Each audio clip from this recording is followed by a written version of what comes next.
A new Beef and Lamb New Zealand survey shows that sheep and beef farmers' confidence has dropped to the lowest record since August 2017. Beef and Lamb New Zealand Chair Andrew Morrison says that sheep and beef farmers are increasingly concerned at the speed and scale of this government-led reforms with an S. Of course, farmers have been worried about the potential impact of these significant policies, and Andrew joins us now. Good evening, sir. How are you from the deep south? Good, Sarah. Yeah, we've stopped snowing and we've stopped flooding, so we can sit here and relax for half an hour. We've got Philip Duncan on to close the show, so is there any questions I could pass on to him about what's coming your way? Yeah, well, it's been a challenging week. This was a pretty significant snowstorm down here, so there's a lot of guys I really feel for. And I call them out, because, it's a tough week when you're in the middle of lambing. You've worked all year to get to this point, and for an event like that to come through. So, look, just thoughts are with you guys. And, anything you need, Beef and Lamb is there to help. Oh, good on you, Andrew. Fantastic way to kick it off. And the reason we're having a chat is this confidence survey, another blow weather-wise on top of the many government reforms that we've been dealing with since August 2017, to be fair. National Policy Statement on Biodiversity and Fresh Water. Let's firstly go down. Paul wants to know where you're sitting on the freshwater regulations having knocked farmer confidence. Is this the big one? Yeah, I think we want to contextualise this, Sarah, because, let's remember, we've had some pretty big events in the farming community this past 12 months. 80% of New Zealand was in a pretty significant drought. Then we had COVID hit, and we all had a bunch of concerns around stock processing, horticultural processing, milk processing. We did bloody well to get through that. I really want to call out the meat processors and MPI that were essential services, because, we did really well as a sector to get through that. So there's a bunch of that stuff been playing on people's minds. And meanwhile, we've got this massive regulatory train coming towards us. We got the the zero carbon bill, emissions trading reform. We've got Indigenous biodiversity, which we sort of got reared its head last year. And they've put that off till after the election. And we've got the essential fresh water. So, look, no surprises here that the guys are a little confused or a little worried around the speed and scale of all this stuff. So it's my apologies. Haven't really answered your Paul's question around where do we sit on essential fresh water. Yeah, look, we've got a lot of concerns around this. Kind of understand the why, but it's the implementation and the how is where we've got a bunch of questions in this space. Now, this UMR research who conducted the survey, there's 46% of farmers that are still confident in the future for New Zealand. And, I always err on the side of optimism here on Sarah's country. I'm sorry, it's just the way I'm bred, Andrew. But that's still positive to a point. Yeah, well, and let's talk about that, because I'm an eternal optimist too, Sarah. I wouldn't be doing this game. And I think there's a huge potential for our sector. We've done a lot of the hard yards in the past since the reform of the 80s. What we saw during COVID, we had multiple markets we could diversify our products into. When China shut down, we repositioned into Indonesia, Malaysia, and countries like that. And then when China sort of opened up again, we're back there. So let's look at the positives. Markets are strong, productivity is strong, global demand for protein is strong. Not saying we won't have a few headwinds with potential recessions globally, but, the fundamentals are pretty strong. So as eternal optimists, let's contextualise that as we think about what the rest of the community is going through too. How do you do it as an organisation such as Beef and Lamb, and leading in your role as chair, to carve a path forward through this noise and negativity to maintain confidence in farmers and growers who need to get up every day and put those 2 feet on the ground? Well, I suppose there's a whole bunch of stuff. We always want to be an insights-driven business. So, when you get posed with whatever challenge you've got, be it regulatory, be it markets, first you've got to understand it. Now, hark all the way back to the alternative proteins report we did. That was trying to understand the challenges and contextualise them.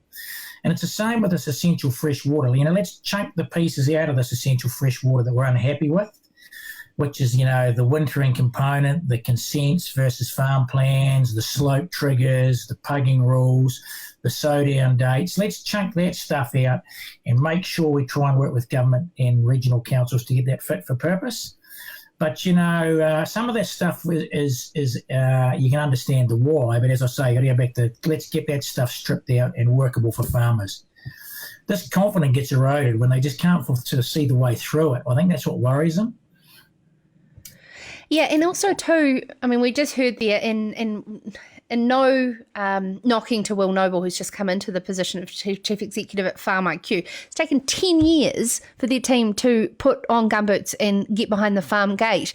And a lot of these regulations are coming out of ministries where they have no background, they have no experience of tangible understanding to be, in your words, fit for purpose. That is probably what's driving a lot of confidence knocking. This is what the guys get frustrated with because, we all do our best and we've done a bunch of stuff in the environment space. And when we see a rule like sow-down dates for our crops, well, it would have been kind of challenging for me to get my tractor out the last couple of days in a snowstorm. And we're not, I don't want to be disrespectful, but we're not morons. And so we sort of think about when is the best time to sow seeds that are going to get the best result. And so, look, when the conditions are right, we will be out there as soon as we can. So that's the sort of stuff we'd like to work with government because we want them to understand that we understand the challenges, but let's be practical around this stuff.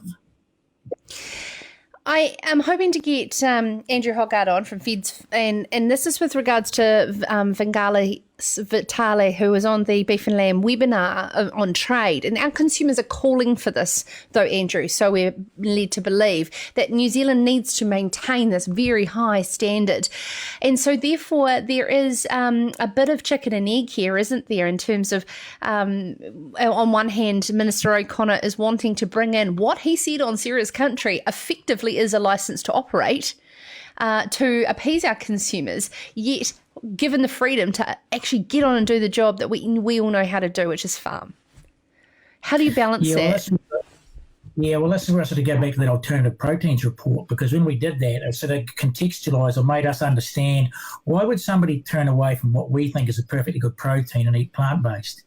And what that report showed us, they had concerns, or if they didn't understand their impact on the environment or our impact on the water or our impact on how we did our production systems, animal welfare, then they would make another choice. And so Vangelis I think is right. By the same token, I think Andrew Hoggard was right, because all he was saying in his article was, let's make sure the standards across borders are the same, and you can't ask some of your trading partners to do more than what you're doing in your home country or the country that we're trading in. Mm. And when it comes to confidence, I understand that Southland was particularly one of the worst in terms of confidence. A hard question, but do you think there's a cultural difference between the regions in how they perceive things as well, Andrew? Yeah, look, I think there is there. I can always joke because I'm one of them. I'm a Southern Presbyterian. We're sort of... I'm not going to say dour by nature, but right since I've been on the Beef and Lamb Board for 6 years and we've been doing the surveying, the Southern South Island region possibly exhibits the least confidence traditionally. By the same token, the impacts of the essential fresh water is pretty large for them because this wintering stuff's really concerning them. So, look, I kind of understand it on two levels. We are a bit down in the mouth sometimes, but these impacts are significant down here. Yeah, absolutely. And our thoughts are with those farming in Southland at the moment with the weather and, as Andrew said, the extent of those regulations affecting Southland a lot more. Andrew, I know it's very frivolous to be talking about reality TV shows, but we like to have a little bit of fun, a bit of light to the shade.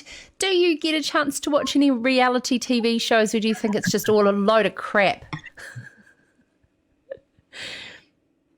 Oh, he's frozen on me. Yeah, so subsequently, no, don't watch a lot of them. No. My daughter is deeply embarrassed with me. I kind of like romantic comedy movies, and my daughter won't watch them with me. Found out something great about Andrew Morrison here tonight on Sarah's Country. That's excellent. Thank you so much. I really appreciate your time, Andrew, on the show and everything you do there in your role as chair for Beef and Lamb New Zealand. This is Sarah's Country.